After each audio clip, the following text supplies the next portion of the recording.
अस्सलाम वालेकुम, my name is Laiba Naureen from PharmD department.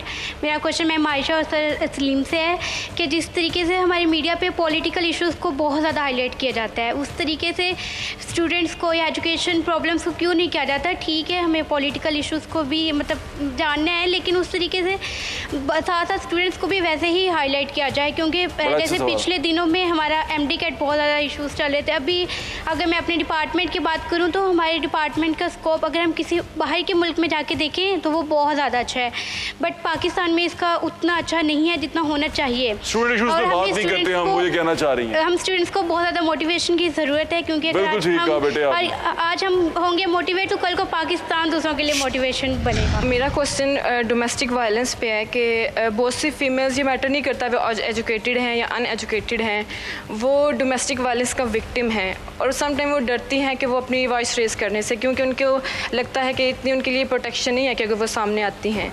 तो आपको क्या लगता है उसके लिए हम साइकोलॉजिकली कैसे एक औरत फीमेल को ट्रेन कर सकते हैं कि वो सामने आए, और अगर इन केस वो आती हैं तो उसके लिए क्या प्रोटेक्शन प्रोवाइड की जा सकती है उनको? जी बेटे। हाँ जी बेटे। अस्सलाम वालेकुम मैम, मेरा क्वेश्चन आपसे है कि मुझे घर में जो है वो बहुत मरतबा ये लफ्ज़ सुनने को मिलता है कि तुम लोगों ने पढ़ के कौन सा पटवारी लगना है। तो पटवारी जो है वो पाकिस्तान में पटवारी को बहुत अहमियत दी जाती है कि पटवारी जो है वो उसने सारे काम करने होते हैं। तो आपसे क्वेश्चन है, तो मेरे फादर बोलते हैं कि तू पढ़ के कड़ा पटवारी लगना है। हाँ। तो पटवारी को अहमियत हम देते हैं, तो हम कैसे घर वालों को अवेयर कर सकते हैं, कैसे वुमेन को एम्पावर कर सकते हैं कि वो पढ़ के हर फील्ड में पटवारी लग सकें? तो आप मेरे फादर को अगर ये इसका आंसर करना चाहें प्लीज़। मेरा क्वेश्चन आप सबसे है कि आपने अपनी लाइफ में किसी न किसी पॉइंट पे हरासमेंट को फेस किया होगा। Being a girl is very difficult to move on after that incident.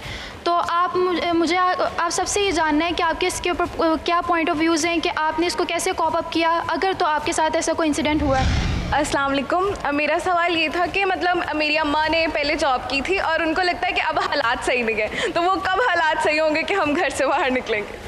हालात कब ठीक होंगे जब हम घर से निकलेंगे? जी बेटे। मेरा क्वेश्चन ये है कि जो ज़्यादातर फीमेल पॉलिटिक्स में आती हैं वो पॉलिटिकल फैमिली से बिलोंग करती हैं, तो एक आम औरत के लिए पॉलिटिक्स में आना इतना मुश्किल क्यों होता है?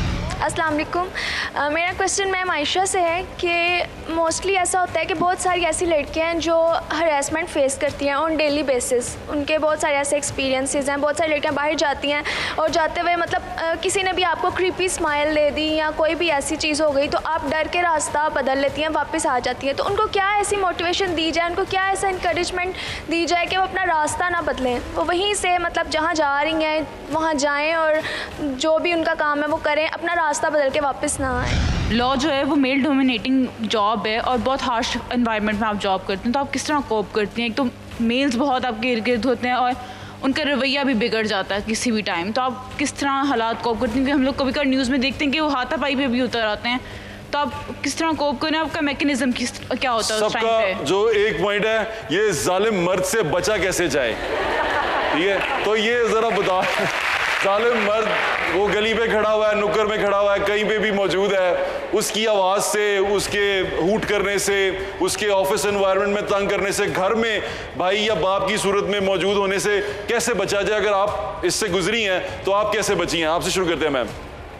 मैं सबसे पहले एक बात कहूँगी, हमारी जो ज़हन में एक सोच है कि हम एक लड़ाई, एक जंग में हैं। हाँ। मर्द के साथ। हाँ। सबसे पहले हमें इस जंग से निकलना है, हमें ये समझना है कि हम इंडिविजुअल, एक हमारी मोहब्बत में आ जाए जंग से निकल के, नहीं मोहब्बत में आए, नहीं टॉलरेंस में आए। अच्छा, टॉलरेंस में आ जाए, टॉलरेंस में आए और ये समझें कि हमारी जंग हमेशा होती है पल्ले के बंदे से, यानी कि एक आपका हम पल्ला होना चाहिए। जंग जो है आप जिससे मर्द से लड़ रहे हैं वो आपका हम पल्ला नहीं है। हमारे अंदर जो सलाहियतें हम में हैं, हमें अल्लाह ने वैसे ही बेहतरीन बनाया है, तो हम क्यों उस लड़कियां बाज़ दफ़ा ऐसा सोच के सुपीरियरिटी कॉम्प्लेक्स में चली जाती हैं? नहीं, डेफिनेटली ऑब्वियसली आपने अगर सुपीरियरिटी में चली जाती हैं तो वो भी अपने आप को नेगेटिव गाइड कर रही हैं। जालिम मर्द से कैसे बचें? बस उसको इग्नोर कर दें? जालिम मर्द को से लड़ाई में नहीं है हम शामिल। कभी जिंदगी में जालिम मर्द से पाला पड़ा आपका किसी भी जगह? मैं किसी के साथ कंपटीशन में नहीं हूँ, किसी मर्द के साथ कंपटीशन में नहीं हूँ। प्रोफेशनल लाइफ में अपने लिए किया होगा, अपने लिए परेशान हुआ होगा, आपने इग्नोर किया। भाई मुझे अपना काम से फोकस्ड हूँ। बिल्कुल ठीक है। स्पेसिफिकली एड्रेस करना चाहूँगी जो डोमेस्टिक वायलेंस वाला और हरासमेंट वाला घर पे जालिम मर्द, अगर खुदा ना खास्ता किसी के साथ ये होता है तो पहला आपकी सोच ये होनी चाहिए नंबर 1 कि ये आपकी गलती नहीं है। अगर कोई सड़कों के ऊपर आप पर आवाज़ें कस रहा है या कुछ कह रहा है तो ये आपकी गलती नहीं है, ना आप गलत टाइम पर गलत जगह थी, ना आपने कुछ गलत किया। जो आपसे गलत बात कर रहा है ये उसकी गलती है, क्योंकि अक्सर जो सर्वाइवर्स होते हैं वो खुद को ब्लेम करते हैं। नंबर 2, दोनों चीज़ों के लिए आपने कम्युनिटी ढूंढनी है। डोमेस्टिक वायलेंस के केस में भी आपकी सेफ्टी बहुत इंपॉर्टेंट है। आपने ऐसे लोगों से राब्ता करना है जो ट्रस्टेड सोर्सेज हो और आपकी सेफ्टी वो हो। हरासमेंट के अंदर भी अपनी कम्युनिटी, बाकी ख़वातीन के शेयर्ड एक्सपीरियंसेस, हम ही समझ सकते हैं कि क्या फ़ील होता है अगर आप कहीं खड़े हैं और इस तरह की आपसे कोई आवाज़ आए, कुछ हो। जहाँ तक जंग की बात है, देखिए जंग नहीं है लेकिन एक रियलिटी है कि एक पावर डायनामिक है जो सोसाइटी में एग्जिस्ट करता है, हमको एग्जिस्ट करते हैं जी, और ख़वातीन के साथ ये होता है और ये एक रियलिटी है। तो हमें जंग नहीं लेकिन एक स्ट्रगल के तौर पर हम इसको देख सकते हैं कि जब तक हम लोग इस माइंडसेट को चेंज नहीं करेंगे, हमें बहादुर रहना है, हमें एक दूसरे की स्ट्रेंथ बनना है, तो हमें स्ट्रगल को ओवरकम करें। बिल्कुल ठीक है मैम। जंग नहीं करनी तो क्या कॉम्प्रोमाइज करना है मैडम उज़मा? मैं इस पॉइंट पे कहूँगी कि जो ख़वातीन यहाँ आपके सामने बैठी हुई हैं वो हम एक बहुत से जो हमारे पीछे बाशऊर मर्द मौजूद हैं जिनकी हमारी सपोर्ट रही from the very first day.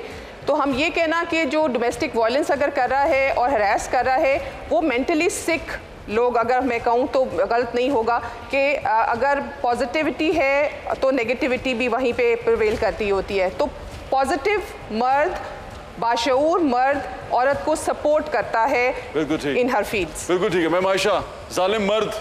अच्छा, मैं ये कहूँगी कि मर्द को जालिम ना कहें। मर्द बेचारा समझता है या उसकी खाम ख्याली है कि वो बेहतर है, इस हिसाब से कि वो बेहतर फैसला कर सकता है, ज़्यादा अक्लो शऊर रखता है, और शायद ये ख़वातीन ने कहीं कमज़ोर रहकर या पीछे रहकर उसको ये सोचने का मौका दिया है।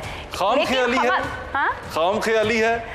मतलब ख़वातीन बेहतरीन सोच सकती हैं, बेहतरीन प्लानर हैं, मल्टीटास्कर हैं, और जो जहाँ ख़वातीन पूरा घर संभालती हैं बिना जिम्मेदारी के, मर्द एक दिन अपना घर नहीं संभाल सकता अकेला। बिल्कुल ठीक है। तो मैं ये कहूंगी कि ख़वातीन को खुद को एम्पावर करना है, इक्विप्ड करना है, लेकिन कॉम्प्रोमाइज नहीं करना अपने एथिक्स और वैल्यूज पर। जो घर से आपको एथिक्स और वैल्यूज दिए जाए उनको कभी लाइफ में कॉम्प्रोमाइज ना करें, कभी परेशान ना हो किसी बात से।